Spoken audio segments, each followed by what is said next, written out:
What are the highlights of the South African Revenue Service's 2017 tax season?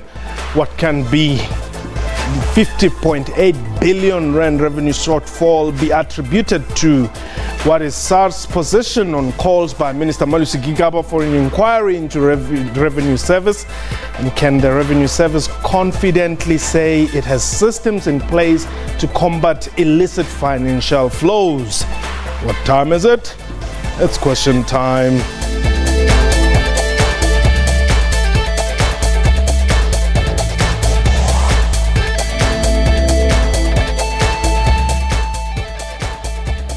Khotsong Gurula Mraro, welcome to the show. My name is Mpho Tsedu.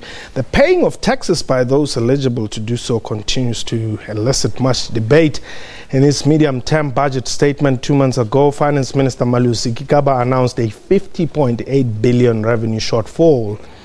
While issues like a slow economic growth came into play, Minister Gigaba decried the apparent lack of tax compliance by taxpayers. Gigaba has also asked President Jacob Zuma to help set up an inquiry into the South African Revenue Service's tax administration and governance. For its part, SARS says it paid refunds amounting to 18.5 billion to 2.22 million taxpayers for the 2017 tax season. But are taxpayers' money being put to good use? Perhaps SARS may not know, but we're live. You can call us and your views. 0891104210 is the number to dial. And our Twitter handle at question time 24.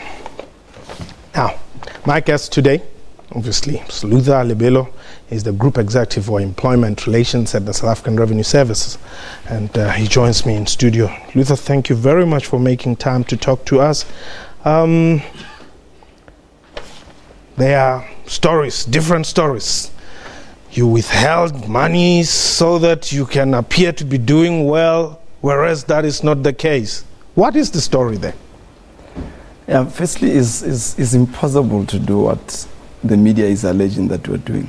So to withhold refunds on a target of 1265 trillion. Yeah. You really have to move serious systems around, and it is visible, because what is not understood is that firstly the target is set by led by Treasury and other and ourselves and the Reserve Bank. Yeah. And out of that target they also project refunds. So yes, the refunds are already projected from the target setting. Mm-hmm. And if you look at the records that we have, we've actually paid more than what was projected. I think the difficulty with refunds, and then I can give further stats and say, out of the 100% of the submissions that we get as SARS, yeah, we pay 78% without touching those refunds.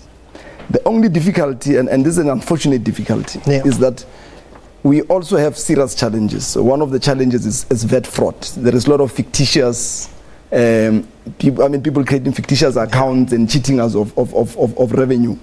Now, what that does, it forces our system, a risk engine, so we've got an IT system which is a risk engine, to behave in a manner that picks up patterns, and if it picks up a pattern that it's not comfortable with, it stops it, so that we go for audit. So in the last financial year, we only audited 12% of the 100%. And this is a serious matter, by the way. I can give you stats that in the last 2 years alone, yeah, we were able to save the fiscus 35 billion rand of fraud.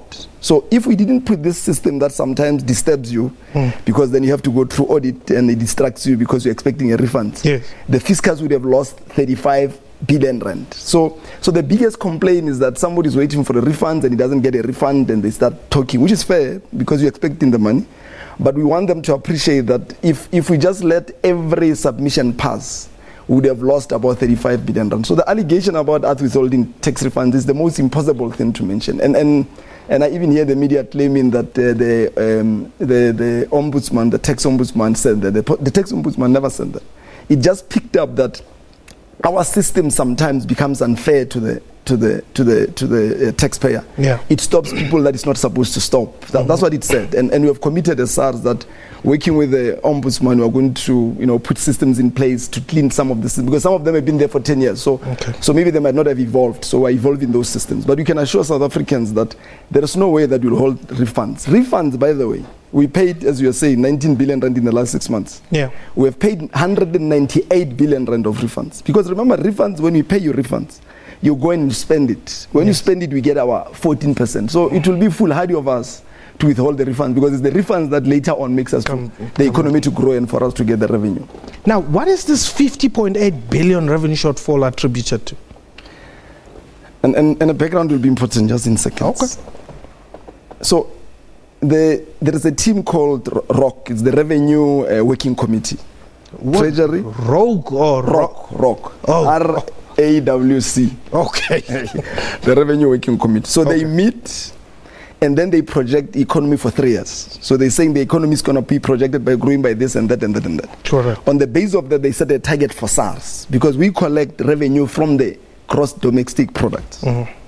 So in this case, they said the economy was projected to grow by 1.3%. And then they said, if that is the case, SARS must collect 1265 trillion rand, right? Now, now we know that we had technical recession. The economy did not grow by that expectation. It grew by 0.7%. Yeah. Now the committee said again, not SARS, the committee said again and say, our projection was that, now it is lower, therefore it is fair that we reduce the target that SARS must collect. Because we collect from the revenue. So this creation out there, probably by the media all the time, to say this shows that SARS is not performing, is not true. When the committee says, they don't look at performance of SARS, they look at the performance of the economy. Now I can give you two important stats. The best tax institutions in the world, they are measured by what we call tax to GDP ratio extraction. What that means is, how much percentage do you distract from the economy as a tax revenue? SARS, in the last 3 years, were able to extract 26% of the GDP. That extraction was last seen during the 2008-2009 financial year, during the boom. It has never been, but we are able to do that. That is the important measure. The second measure is what you call the revenue growth. So it's about when the economy is growing by 0.7%, how much revenue growth do you have? Yeah. As we're speaking now, we're sitting at 6%. So the economy is growing by 0.7%, but we are able to increase the revenue growth by 6%. Those are the correct measures of measuring an effective and an efficient tax institution. And that's the measure that we are measured in. And we are saying, if you're to do that, we are among the best in the world. Okay. Now, one of the issues that have come up is that there's concerns around tax compliance. South Africans are not necessarily complying, and I'll still get to your bigger players, the ones that are taking the monies out through other illegal means. But South Africans are not complying with SARS because, one, it is said they think you are just a messed up institution. If it's not Den Moyane this day, it's Makwakwa the following, and they feel, why should we? Now I'll give you real research, not this perception about people are not complying with taxes because of all those factors. It is accepted that when the economy is not doing well, citizens, taxpayers normally do not comply. Because when the economy is not doing well, as we know now, the consumer confidence is very low, the company confidence is very low, and all those kind of factors. The typical taxpayer, even the retail shops will tell you, the typical taxpayer and the typical retailer will try to find ways of not paying money out. Now the research that has been made is that the compliance, the rigidity of the compliance comes from the fact that the economy is not doing well. People do not have money and they're holding back on paying. And therefore what it does is that we must increase the enforcement side of things. But remember, us is about education and service and compliance. So the notion that Look, I believe that South Africans knows that SARS is doing very well, because despite the noise being made by the media, our people visit our branches, they call our call centers, they use our e-filing, and they know the service they receive there. Okay. Let's go to Mayerton. Is it Peter? Hello, Wampo. How are you, my friend? I'm well. Thanks for the call. Oh, lovely, man, lovely. I'm just listening to all the stories we are listening to every day. Why don't anyone come up with the solution? There is a solution that can generate 35 billion rand to our economy per day, and no one listens, even till today in the presidency. Even when you say that there is a solution to generate energy without using fossil fuels, hydro, sun energy, wind energy, no one listens. But that is the solution, the only solution in the world. Oh, okay. So not necessarily generating 35 billion to our country per day. Let them talk about this. Okay, Pete, thank you very much for the call. Well, I'll get Luther to respond. I'm not so sure if he will talk about the hydropower matters, but we're going to take a quick break. When we return, the number to dial is 0891104210. What are your impressions? Do you think SARS is doing well or not? Give us a call, 0891104210. We shall return.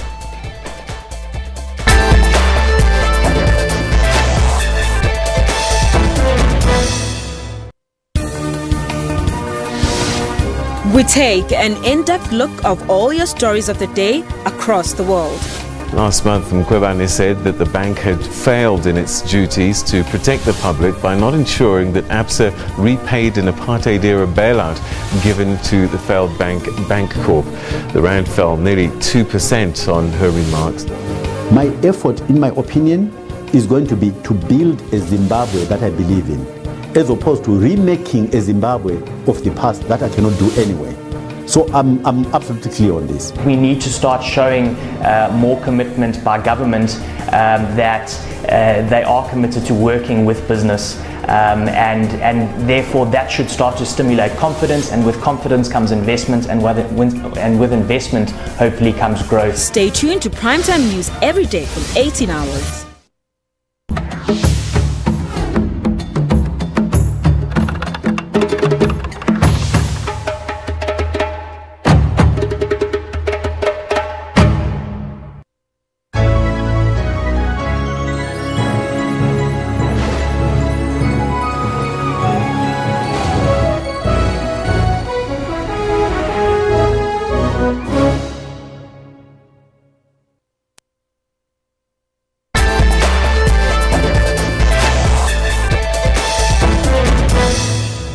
Welcome back. You're still watching Question Time, and today we're talking tax matters. Luther Libelo is from SARS and he joins us. The number to dial is 0891104210. Let's hear what your thoughts are regarding SARS. Well, during the break, one of my colleagues says, ask Luther about the foreigners who are doing business and not paying tax. I'm asking you. Yeah, one of our enforcement leg is to deal with what in SARS terms we call the cash economy. So it's the economy where there is a lot of cash being exchanged, yeah, and it's difficult to pin it down, because if it's you going through the bank, it's easy to audit you. Yeah. And you'll pick up that sometimes when you go to some of the shops, they tell you that if you pay cash, we'll give you 10% discount if you swipe. Yeah. Because they don't want to pay taxes. But we've got bad news for them. There is a team that is now working very seriously to deal with the part of the cash economy, targeting those who are hiding the monies in the taxes. And we're making serious inroads. I mean, it's just that I can't give you the exact numbers now, but there are cases that we have even referred to the Hawks to investigate. Okay. So if there are such people, they must just know that we are coming for them. Joe, you're sounding like Mbalula now. Good news. Good Hello, news. how are you? Welcome. I'm good. You've been gone for quite a while. Good news. Yo, so it's business of work. Oh, okay. Welcome to the show. Yes, thank you, Mpo. No, according to your question, people, they must talk lie. SARS is a very, very, very, very good department in government. Okay. I'm talking on point of my view from 3 years ago. Yes. Last year and last year and this year. Yes. If you go in SARS to put your RP5 today, as is shooting, they will pay you next Thursday or Friday. Okay. In 3 days. Even when you submit your RP5, yes. everything there is very smooth, quickly and very smooth. No matter that how long lines are there, but these people, they are working very well. So these are quite monopolies. Who doesn't want the black people to lead the big department or government? Yes. They will always lie, including SABC. It will help those white monopolies because they are already captured by the interest of what they call adverts. Okay. Good news. Good news. Thank you very much there. Well, good news has some good news for you there. Thanks, you're doing quite well. And I mean, I guess like any institutions, you will have those bad apples here and there and good performances. But let's talk about this illicit flows of cash by corporate now, where they're hiding lots and lots of monies outside South Africa. And I remember one business person was saying, you guys keep on making noise about Nkandla's 200 million. These people are stealing billions. What is happening? Is there nothing that SARS can do there? No, there is a lot of work we're doing. So there are two things. So the illicit financial flows is when people take cash out of the country. Yeah. And the second one, mostly that you are touching, is what you call BEPS, base erosion and profit shifting. Yes. Where they produce things here, and they've got satellite companies somewhere in small islands, and they declare profit that side and pay less here. We committed to Parliament 2 years ago that we're going to employ 32 highly specialized auditors whose job will be to focus on that. We can happily, tell the South African public that so far we've recruited 30, very highly skilled, very, very expensive, I must say, very difficult to keep, who are working on that. In fact, in the report that we presented to Parliament, we already gave numbers, couple of billions, that we have already starting to recoup as a result of that good work that we've been putting there. So we are very, very excited with the work that is there. But I must say, it's very complex work because it's very powerful company. Yes. They hire the best in the world. If you hire a very good person from SARS, they can even pay that person 3 times what you pay to have this person on the other side. Yeah. And I think for us, it's also that the problems, such problems, are South African problems. And you want to call on South Africans who somebody came to us some other day and tell us that I used to work for this company and this is how they operate, and he gave us all the. And we hope that South Africans who are patriotic must come to us as SARS and report these things, because some of these things, somebody when he reports them, it's easy to catch. But we have got a team that is working focused to deal with the issue of base erosion and profit shifting. It's big monies that are being lost out of this economy. Sabelo, you are in KZN. Welcome. Welcome, Paul. How are you doing? I'm well. Thanks for the call.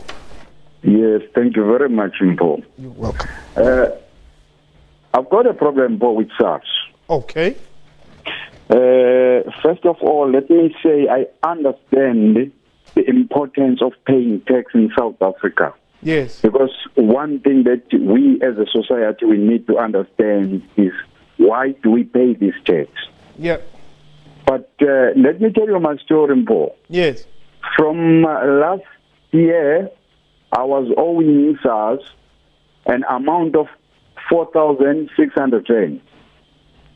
And on the course of this financial year, I tried to pay this 4,600 rand, which was generated because of my the work I was doing before, and then I decided to quit the job, and GEPF was supposed to give me a lump sum of a certain amount, which they didn't give me. And then in that way, I decided not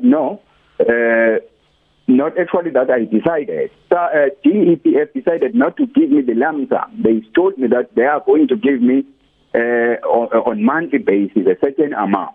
Okay. And then I ended up getting that percentage on monthly basis. When I went to submit to SARS, I owed SARS 4,000 rand, 4,600 rand. I managed to pay 4,000 rand. And now, in this financial year 2017, when I went there to submit, I understood that I've got only 600 rand, which is an outstanding. Okay. And right now, when I went to submit, to my surprise, I owe 80,000 rand plus. And it came as a surprise to me. So how on earth? Because they started deducting from that amount and a certain amount according to our agreement with DEPF. And when I submitted here, I'm still owing that 80,900. Okay, but Sabed, I think this is a very complex personal matter,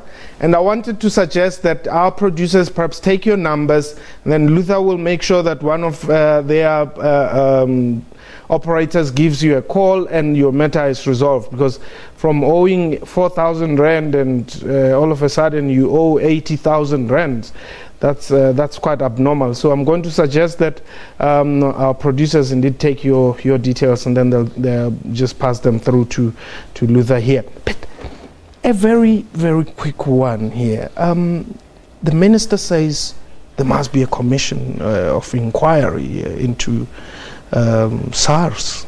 Is it necessary? Look, I think the minister works with us very, very well. He gives us all the support. And for us, we look at any intervention that he makes from the point of assisting us to be better. Yeah. So our view is that like any other organization, because it will be very arrogant of me to say we are perfect. What the gentleman Sabel is raising here, you might find that there is merit, because we have got 5.6 million people who submit their taxes, and in that system you might make errors and mistakes and all that. So there are a lot of mistakes that are made. But from where we are, we think that if the minister thinks that an inquiry will help us to do better, I think we'll have no choice but to agree with him. So currently, is everything okay at SARS? Yes, for a normal organization, yes, we're okay. We are, and I can say this with arrogance, that we have actually done far better than we were 3 or 4 years ago. And not because we are better than the previous administration, only because you are strengthened by being on the shoulders of great leaders. So there was Commissioner Godan at the time, Commissioner Mahashula, all of them played an important role. And Commissioner Moyani is playing a particular important role. And SARS continues to be stronger. And it becomes stronger because South Africans also are very, very supportive. Even 5.6 million people voluntarily coming to pay tax is a sign of patriotism. And I think we, as South Africans, we continue to ignore that. In other countries that one has been, Africa in particular, that is unheard of, So sometimes we must appreciate the tax morality and the tax patriotism of South Africans. And you, from media and SABC, you must from time to time encourage that and show that as a positive development.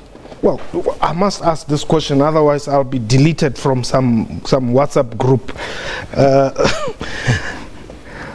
This I don't know if it's a myth or a reality that you are Mr. Slagpan, you suspend left, right, and center. You're Mr. Suspension there at SARS. Is it a myth? The gentleman called Johan Lochenberg wrote a book, and he said that. Yes. And I saw the same story being written by Mr. Jack Poy in his book. Yes. You see, I'm the head of labor relations. So if somebody commits an offense, it's my division that must suspend people. So if that makes me the suspension hit, I don't know how I must do my job without suspending those who are doing wrong. That is a myth. Thank you very much. Thanks a lot. Well, that was SARS. Well, as you heard, he says he's only doing his job. So And that was question time for today. A big thank you to my guest and to you for watching the show. From me and the entire crew, have yourself a wonderful time.